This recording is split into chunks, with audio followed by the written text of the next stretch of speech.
Hello, I'm John Paul and I'm here at Rimmer Brothers this morning to fit a steering damper to this Range Rover P38. Rimmer Brothers produces parts catalogue for the Range Rover P38. As you can see, this is a pretty comprehensive parts catalogue and it covers all the parts that you're going to need for the Range Rover P38. Right, so we're going to get this vehicle up in the air now and we'll show you where the steering damper is and how easy it is to change it.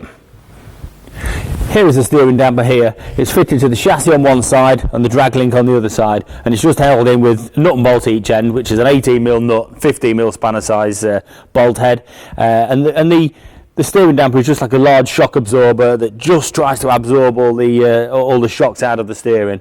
And after a while, like any moving part that's got oil filled, like your shock absorber, they do fail eventually. So today we're going to change that. It's the easiest thing to do.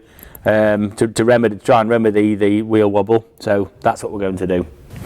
So let's get our 18mm socket on there, just spin that nut all the way off, just leave the bolt in for now, just take the nut off and then we'll undo the other end because then it'll be easier to take the damper off. And the same again the other side, get your spanner and socket on, then take that nut off. Then once the nut's off, if you just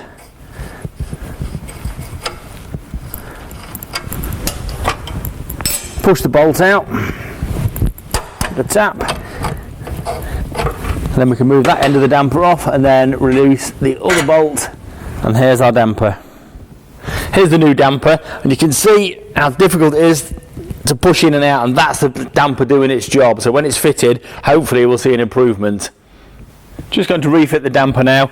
I'll just put a bit of copper grease on the bolts, offer the damper back up, refit that bolt, just pull the shocker out till it lines up with the hole, get the other bolt, already copper grease that one, pop it back in, and then we'll put the nuts on, tighten it up, then we'll take it for another road test, see if it's any better than it was before.